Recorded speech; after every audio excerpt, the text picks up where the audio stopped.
Chapter 2, Why do some societies succeed and others fail? It's clear to everyone that financial wealth isn't equal among countries either.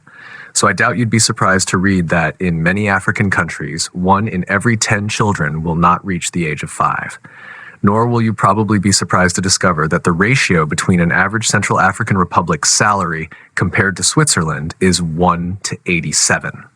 But what causes one country to consistently wallow in mud and the other to sprawl on soft lawns? The current chapter is devoted to that question because the answer provides the necessary basis for social stability. Inequality among countries and societies. Professor Boaz Ben Moshe, a friend and co-researcher in many of my studies, often says that a handful of people can drive a successful economy. Initially, I thought he was exaggerating, but I must admit that he's right. Boaz relates, perhaps unintentionally, to the Pareto principle, which formulates the odd fact that in most cases, 80% of the actions are sourced in 20% of the active parties, just as we discovered when we looked at the distribution of wealth. If we take a random American, most likely we'll discover that she or he isn't rich. If we take a random $1 note, most likely we'll discover that it belongs to some tycoon. This is also true for the distribution of wealth among countries. As of 2019, the USA alone held 29.4% of the world's wealth. China held 17.7%. The reason for this strange wealth concentration can be explained using the following thought game, which simplifies how modern economies run. Imagine a group of about 100 people, each of whom has exactly 10 gold coins. We ask these people to randomly pair up. The encounter between each of the couples happens this way. The 2 people toss a die, and the loser transfers her or his gold coin to the other person. At the end of this round, the group is again split into random couples, the die is tossed, and so on. A person who's gone bankrupt can't continue meeting friends. From the outset, it's clear that some participants will get a little richer and a similar number of participants will get a bit poorer.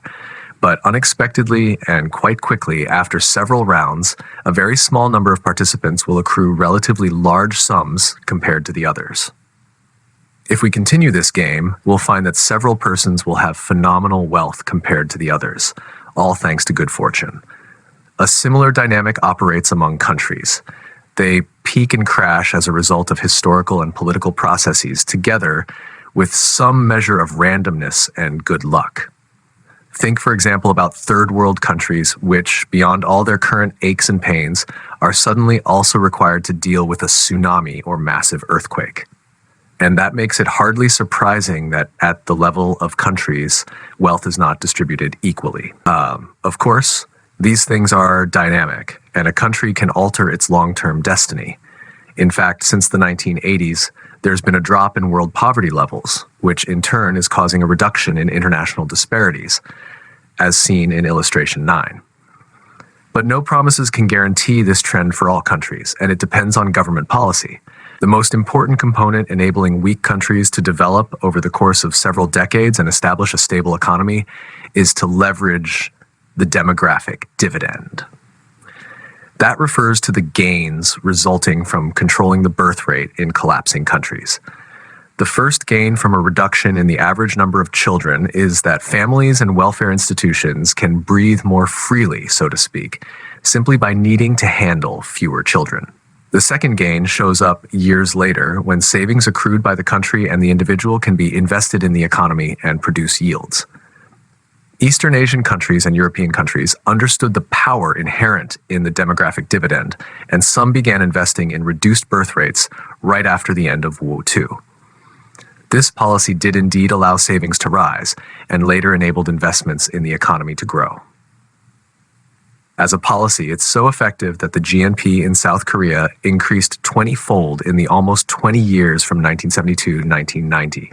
On the other hand, a country also needs to ensure that birth rates don't drop too much. The role of geopolitics. The greatest challenge relative to reducing inequality doesn't solely depend on policymakers. We see that some countries successfully implement complex policies, whereas others fail. And in general, some societies appear to be fighting for their very existence, while others are free to constantly improve and seem far more stable and robust. How can that be explained? What ensures a country's stability or its ability to solve its own problems? Answering these questions leads us to look briefly into two examples. The Kurds' disillusionment. Stretch your legs according to your blanket, an old Kurd proverb.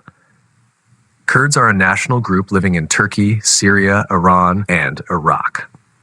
The primary challenge faced by the Kurdish people over the past 100 years is coping with the Arab presence and the pan-Arab concept, which seeks to include all Arab peoples as one large nation. A scattered non-Arab minority, Kurds were perceived as a threat to the Arab unification project. The pan-Arab concept peaked in 1957 when Syria and Egypt announced their alliance as a united Arab republic. In the unification's framework, Kurds and other minorities were inclusively viewed as Arabs for the purpose of bypassing the problem of that evasive pan-Arab identity. Kurds were similarly related to by Mustafa Kemal Ataturk, founder of the Turkish nation in 1923. The Kurds were not thrilled at the idea. One event followed another, and in 1938 the conflict peaked. The Turkish army used chemical weapons against the Kurdish people, forcing many to flee for their lives to nearby Syria and Lebanon. Then the fundamental questions began surfacing. Who are we? What do we want? What connection is there between us and the country? The answers swung between we're a people wanting national rights and self-definition to we're a minority seeking cultural rights. In other words, geopolitics caused Kurdish nationalism to lose its way. The communist concept blossoming during the same period also confused many and dissuaded the Kurds from moving towards a shared national purpose, establishing a united stable Kurdish country. That more or less describes the state of the Kurds since then and up to the 2014 rise of the Islamic State of Iraq and Syria, abbreviated to ISIS, also known as Daesh, when the Kurds were forced to fight shoulder to shoulder with the Americans against the terror organization. Kurds believed that doing so would promote their independence. But the Americans weren't about to get into a conflict with Turkey, which for its part wanted a Sunni Islamic majority on its border, even if that meant collaborating covertly with the Sunni ISIS organization. And so, in the framework of ending Pax America, which we'll revisit in Chapter 9, the Americans packed their bags and left Syria. The Kurds were basically left caught between a rock and a hard place, marked as the enemy of ISIS and Turkey, but unable to establish a country of their own beyond the limited autonomy they managed to wrest from ISIS. To this day, the Kurds struggle for their survival while teaching the world a breathtaking lesson in geopolitics. How a national group whose interest opposes that of stronger geopolitical forces will be consistently tested by endless environmental pressures and will find it hard to establish a stable country in the long term. Even if a nation under the steamroller of pressures, as the Kurds are, manages to establish and sustain an independent state, it'll probably have to cope with never-ending attacks from the outside and with dissatisfaction and agitation from within. One leader who understood this well was David Ben-Gurion, Israel's first prime minister, who feared that Israel would find itself in just such a situation, and therefore developed a foreign policy titled Alliance of the Peripheries. It focused on shaping agreements with neighboring countries such as Iran, Ethiopia, or Turkey towards easing the constant external pressure to some degree. Europe's odd child. Let's swing by a different location in the world and inverse circumstances, a prospering federal state located between Germany, the Netherlands, and France. Take a deep breath. Belgium is a really odd country. There's no shared identity.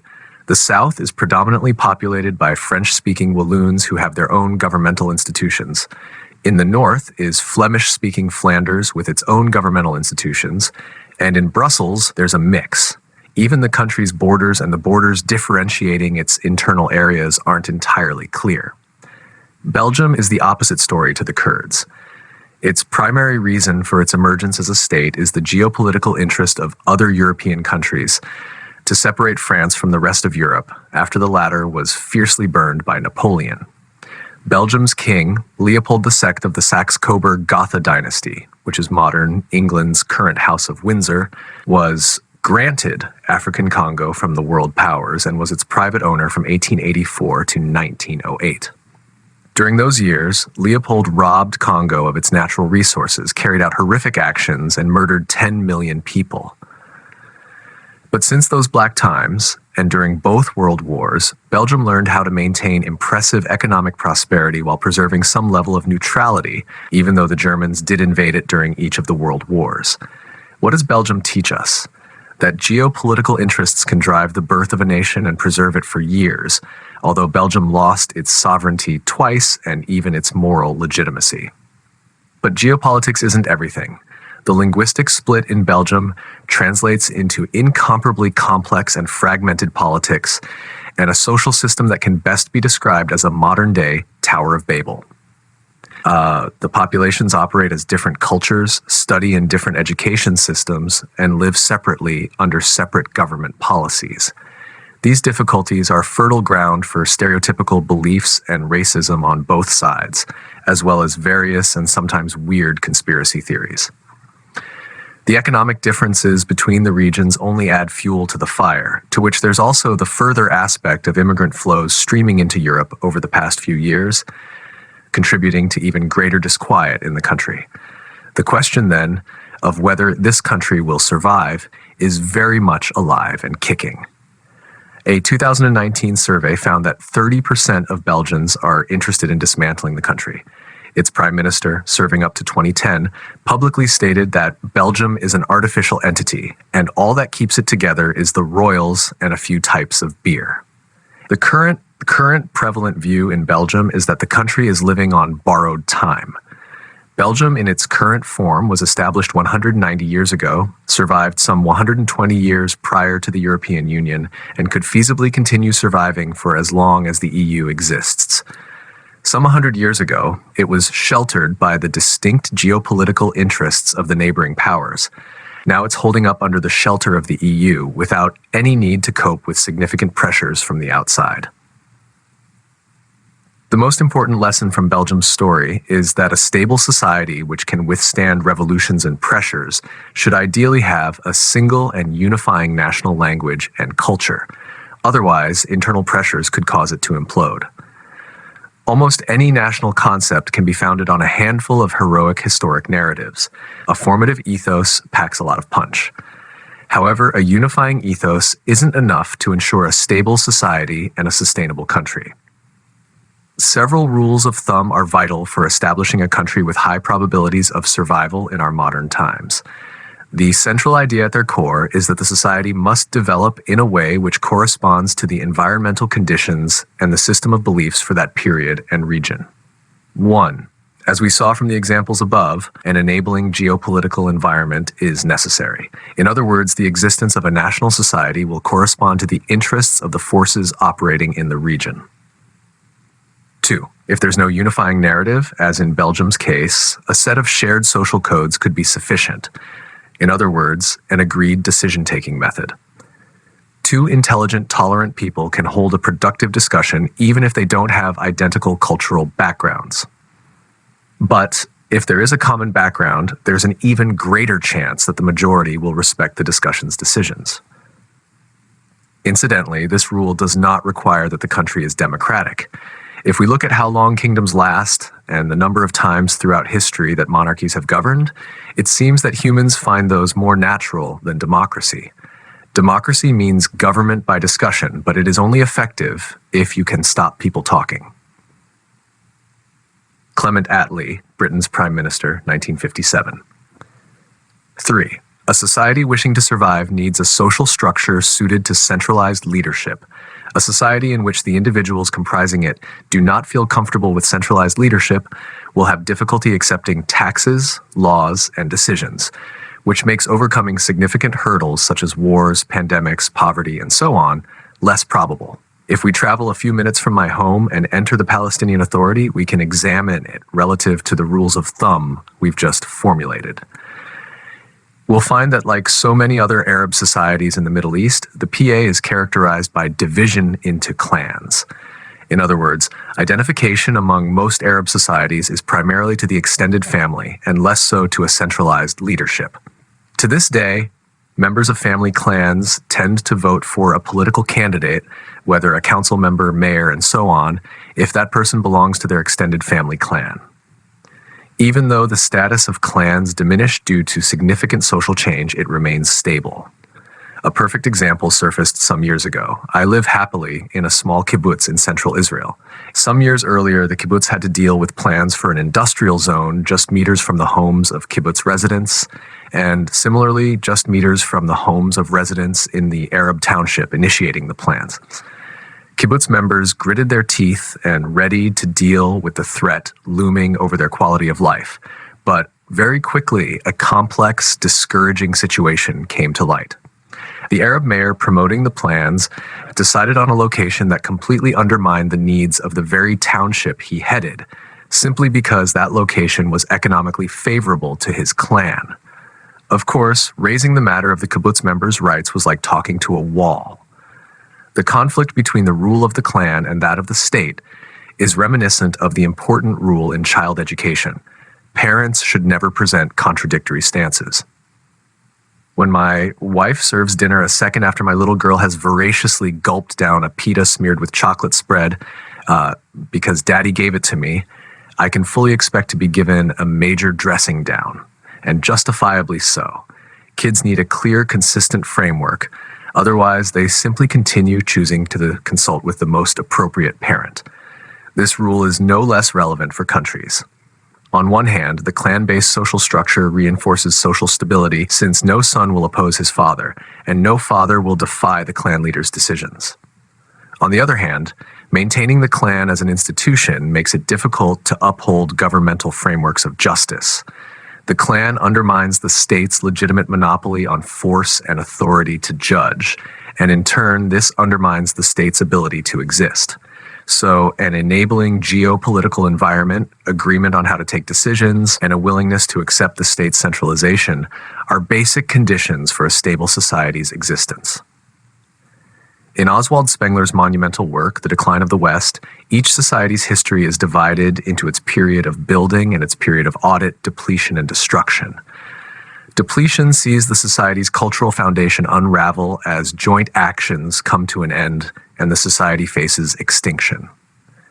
Crumbling at this stage is both interesting and frightening, particularly because the outcome of the phenomenon of centralized wealth threatens to shred societies in a war of stances or a struggle based on race.